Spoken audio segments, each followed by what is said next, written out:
स्थूल, सूक्ष्म और कारण शरीर के बारे में आपने कुछ थोड़ा बहुत सुना होगा, क्योंकि बहुत से लोग हमें बहुत सारे इंक्वायरीज भेजते हैं। तो मैं कई बार आपको बात को समझाने के लिए अलग अलग टॉपिक हम कवर करते हैं। एक बार इस टॉपिक को थोड़ा डिटेल में समझते हैं, क्योंकि स्पिरिचुअलिटी का बड़ा गहरा टॉपिक है। हमारी जो सोल है, हमारी जो चेतना है, हमारी जो कॉन्शियसनेस है, जब वो इस धरती पर आती है, यानी जो रियल सोल है, आत्मा है, वो जीवात्मा बनती है। तो जीवात्मा में कुछ कवरिंग्स हैं, जिसके कारण वो जो प्योर 24 कैरेट जैसे गोल्ड होता है, अब 24 कैरेट गोल्ड से आप अगर जानते हैं तो किसी भी तरह का कोई आभूषण नहीं बनाया जा सकता, ठीक है। उसको आभूषण बनाने के लिए, उसको गढ़ने के लिए उसके अंदर थोड़ी सी इम्प्योरिटी ऐड करनी पड़ती है। वो इम्प्योरिटीज जो हैं वो अलग अलग टाइप की जो शरीर हैं, ये एक्चुअली आप कह सकते हैं कि आत्मा के ऊपर पड़ी हुई काइंड ऑफ इम्प्योरिटीज हैं, जिनके कारण वो उससे ये शरीर, फिजिकल बॉडी बाद में बनता है। तो सबसे पहले आत्मा, जो सूक्ष्मतर, जो बिल्कुल सूक्ष्म तत्व है, जो इनविजिबल तत्व है, वो आकाश तत्व, उसके ऊपर एक कवरिंग है सबटलेस्ट बॉडी, यानी कि कारण शरीर की परत है। उसके ऊपर एक परत है सटल बॉडी, यानी सूक्ष्म शरीर की परत है, और उसके ऊपर स्थूल शरीर की परत है।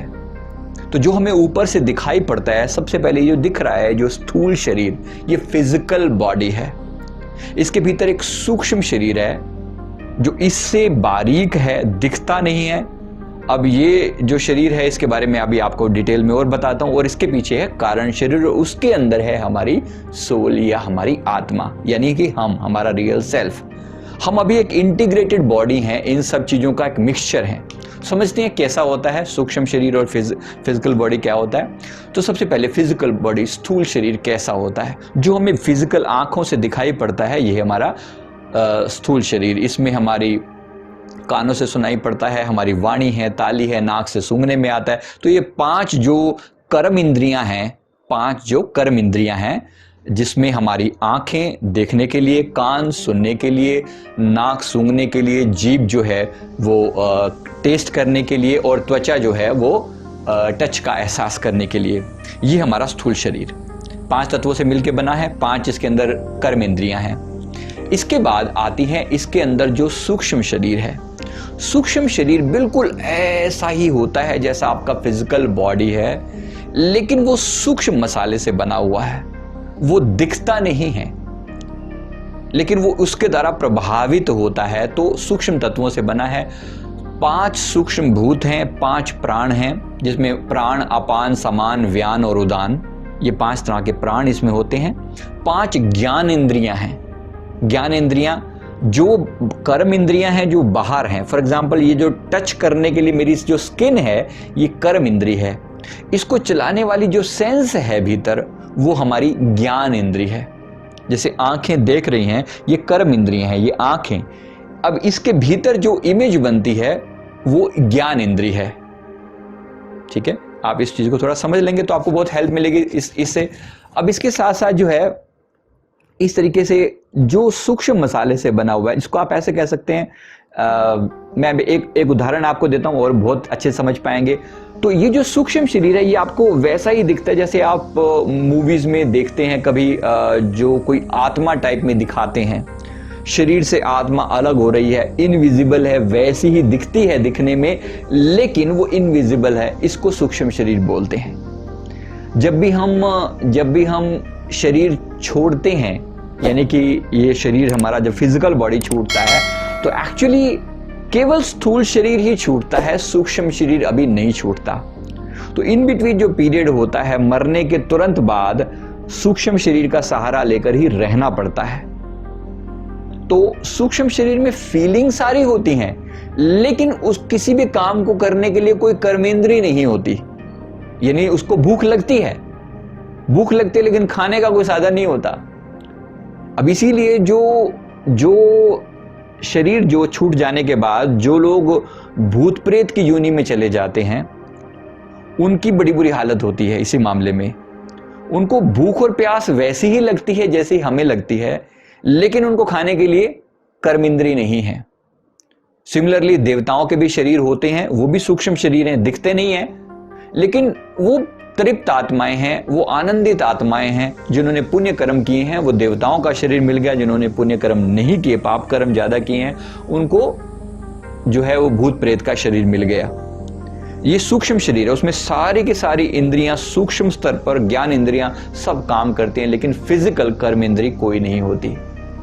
तो ये है सूक्ष्म शरीर। जब हम आउट ऑफ बॉडी ट्रेवल करते हैं तो भी सूक्ष्म शरीर साथ जाता है। अब आता है कारण शरीर। कारण शरीर जो है वो ओरिजिनल चीज से बना हुआ है। फॉर एग्जाम्पल, जैसे अगर मैं कहूं कि जो मैंने ये कुर्ता पहना हुआ है, अब कुर्ता जो दिख रहा है ये फिजिकल रूप से दिख रहा है, ये कुर्ता है हमारा स्थूल शरीर। इसके भीतर जो धागे हैं जिनसे ये कुर्ता बना हुआ है वो है सूक्ष्म शरीर, और जो कॉटन जिससे एक्चुअली वो धागे बने हुए हैं वो है कारण शरीर। ठीक है, तो ये आप समझ लें इसको। तो ये कारण शरीर जो हो गया वो हो गया रियल कॉटन, जिससे वो सारा मटेरियल बना है। फाइनली दिखने को तीन है, लेकिन अंततः इन सब का जो मूल है वो है कॉटन। अगर कॉटन ना होती तो ये धागे ना होते, और धागे ना होते तो ये कुर्ता ना होता। इस तरीके से सारा मसाला बना है।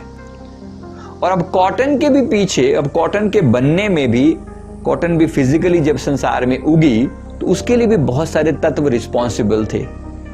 ठीक है, वो आगे आते हैं महाकारण में। वो उस कारण का भी कारण जहां से आता है वो महाकारण में आता है। वो थोड़ी और गहरी बात है, कभी और आगे उसकी चर्चा करेंगे। फिलहाल के लिए मैंने आपको ये तीन शरीरों के बारे में आपको बताया।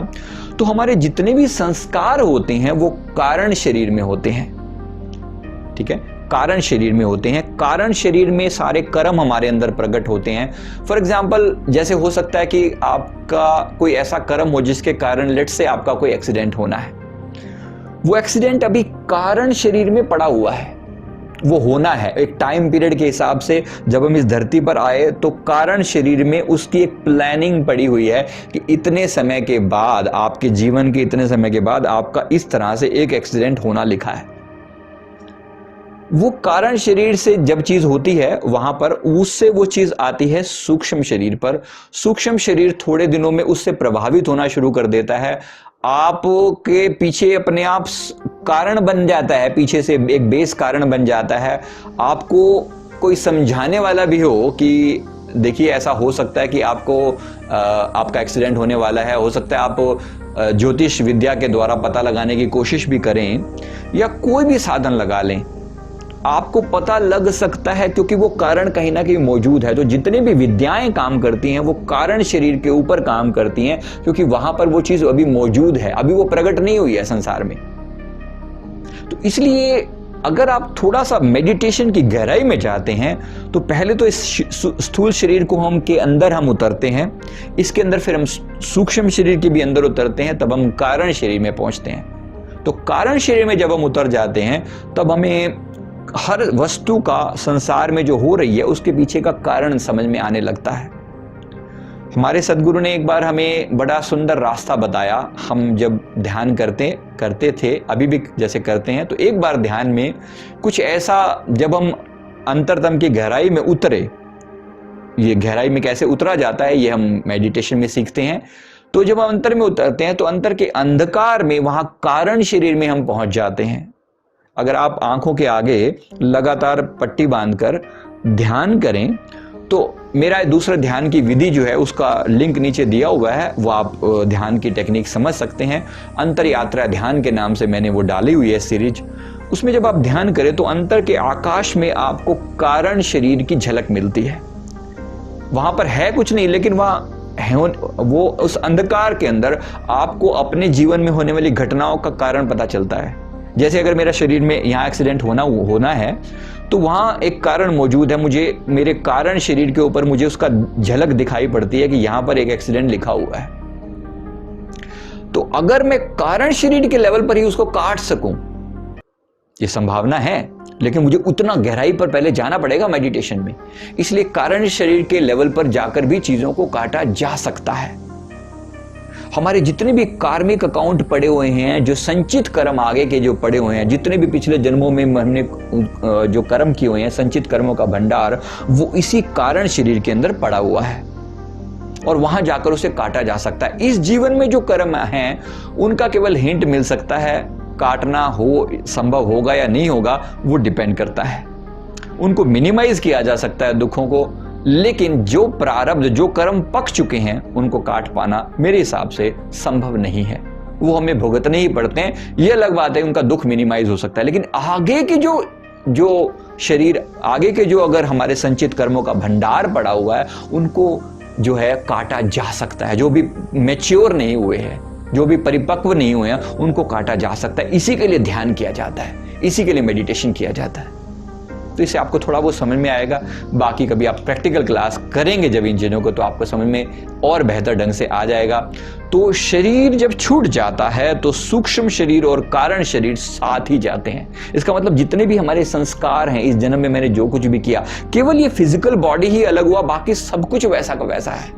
नेचर वैसी की वैसी है, खान पान की आदतें वैसी की वैसी हैं। यानी कि शरीर पे जो कुछ भी मैंने झेला, जो दुख और सुख झेले, उन सब के इंप्रेशन जो पड़े हुए हैं वो भी यूं के यूं वापस चले जाते हैं आगे। इसीलिए कई बार हमारी जो आदतें हैं, बहुत सारी आदतें पिछले जन्मों के कारण आती हैं और हमें पता भी नहीं होता। हमारा चलने का ढंग जो है, हमारा बातचीत करने का ढंग, हमारी बहुत सारी फिजिकल आदतें वो सूक्ष्म शरीर से आई हैं, जो पिछले जन्मों के कारण हमारे अंदर बना हुआ है। इसलिए इस खेल को थोड़ा सा समझ लेंगे, आपको और हेल्प मिलेगी अपने आप को समझने में। उसके भीतर हमारी सोल है। इन तीनों शरीरों को बेधकर ही अपने भीतर की कॉन्शियसनेस तक पहुंचा जाता है। लेकिन अगर आप डायरेक्टली अपनी चेतना को जगाने का प्रयास करें और चेतना में अगर आप होश पूर्वक रहें, लगातार अपना होश बनाए रखें, तो धीरे धीरे कि ये तीनों की तीनों लेयर आपके सामने क्लियर हो जाती हैं। बस एक ही चीज को याद रखें जिस पर ओशो बहुत जोर डालते हैं, वो है होश, होश और होश। लगातार होश में बने रहें, अपनी अवेयरनेस को साधते रहें। और अवेयरनेस का साधना जो है आपको इन तीनों शरीरों के पार ले जाता है, सीधा सीधा चेतना में ले जाता है। और चेतना को, अपनी आत्मा को जाने बगैर कभी आनंद नहीं, कभी मुक्ति नहीं। इस बात को अच्छे से समझ लीजिए। तो मैं उम्मीद करता हूं ये चीज इसने आपको अच्छी इंसाइट दी होगी और आप चाहें तो एस्ट्रल ट्रैवल करके इस चीज को और गहराई से समझ सकते हैं। क्योंकि एस्ट्रल ट्रैवल में जब हम फिजिकल बॉडी से अलग होते हैं तो बहुत अच्छे से क्लैरिटी इसकी आती है। हम जब एस्ट्रल ट्रैवल करते हैं तो बिल्कुल क्लियर पता चलता है कि आगे होने वाली बहुत सारी घटनाएं क्या होने वाली हैं, कैसे होने वाली हैं। बहुत सारे हिंट मिल जाते हैं। हालांकि हर चीज को रोका नहीं जा सकता, ये मैं फिर बता रहा हूं। एटलीस्ट इस जन्म के जो परिपक्व कर्म है उनको नहीं रोका जा सकता। आगे के लिए बहुत कुछ बदला जा सकता है। तो इसलिए आप एस्ट्रल ट्रैवल करके इन चीज़ों को और गहराई से समझ सकते हैं। मैं उम्मीद करता हूं कि इस वीडियो ने आपको जरूर कुछ इंसाइट दी होगी अपने आप को समझने में। इस वीडियो को लाइक करें, शेयर करें, कमेंट करें आपने जो भी समझा, और हमारे चैनल को जरूर सब्सक्राइब कर लें। Thank you very much.